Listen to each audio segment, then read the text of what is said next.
Welcome back to Lions News Fan Report. Breathe in, Detroit, because tonight we're walking straight into the eye of the storm. A roster reshuffle that touches the quarterback room, slices into edge depth, dangles a fan-favorite receiver in rumored territory, and lights a match under the NFC North with a rival's headline-stealing pass-rush splash that could tilt Week 1 before the coin even flips. If you're here for the truth with a side of adrenaline, you're in the right place.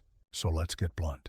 Detroit moved quickly to stabilize the break-glass spot behind Jared Goff and QB2 Kyle Allen by bringing veteran C.J. Beathard onto the practice squad after a midweek workout cycle that reportedly included Nathan Peterman.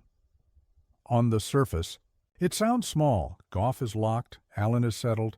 But this is classic Dan Campbell risk management. A quarterback room that can weather a rolled ankle in a Friday practice or a helmet to the ribs in the first quarter without detonating the rest of the game plan. Beathard's value isn't fireworks. It's muscle memory. Protections called clean, huddle calm, timing routes thrown on time, and just enough athletic toughness to get you to the fourth quarter without asking Ben Johnson to burn the playbook. But every move has a cost. And to create space, Detroit parted with defensive end Isaac Ukwu. That's where the conversation turns from prudent to provocative, because if you watched the back half of last season, you know how thin margins get when the edge room is, held together by tape and grit. Today, the edge depth chart reads Aiden Hutchinson and Marcus Davenport up top, with Tyrus Wheat and Alquadin Muhammad in reserve. Two stars who finished last year dinged up, a special teams grinder with flashes, and a veteran who gave decent, rotational snaps in 2024.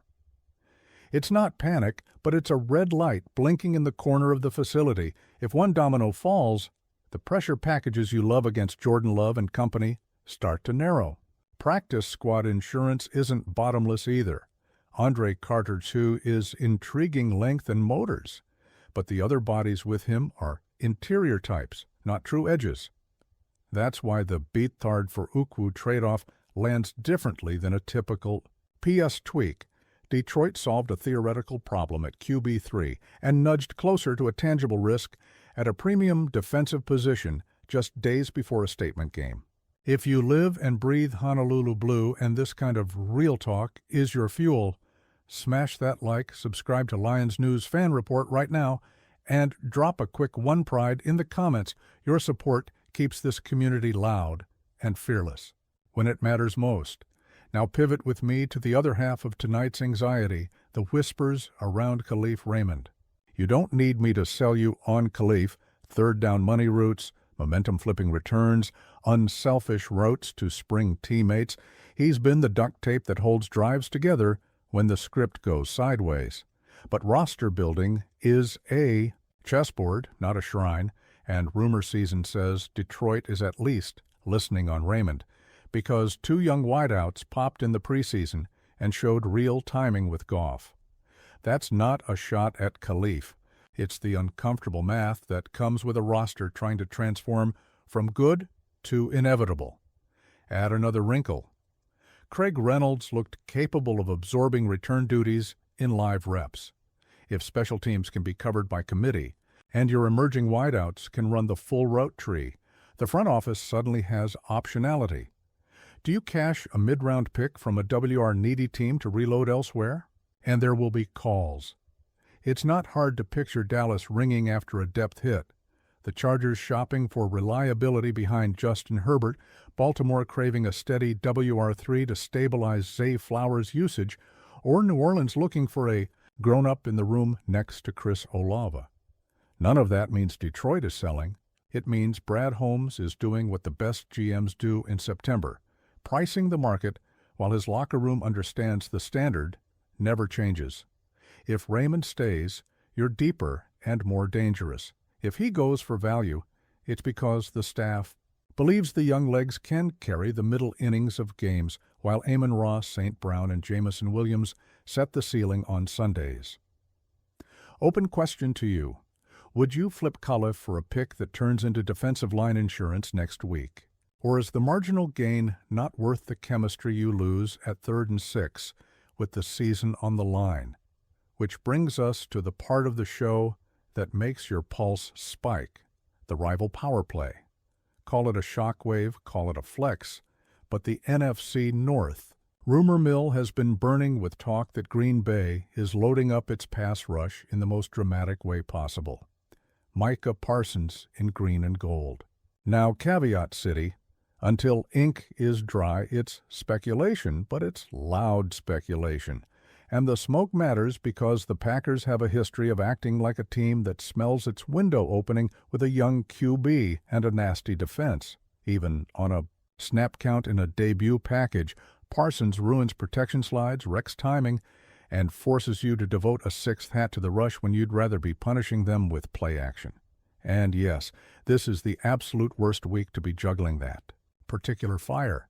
Detroit's offensive line is the soul of this team, but it's also carrying scar tissue. Frank Ragnow's retirement ripped the heart out of the old interior identity. Kevin Zeitler's exit took experience off the right side hinge, and both Taylor Decker and Graham Glasgow had their workloads managed for health reasons as camp wound. Down. They're gamers. They'll go. But there's a difference between active and dominant when you're dealing with a heat-seeking missile like Parsons. If this rival splash crystallizes in time for Week 1, the plan has to be ruthless and layered.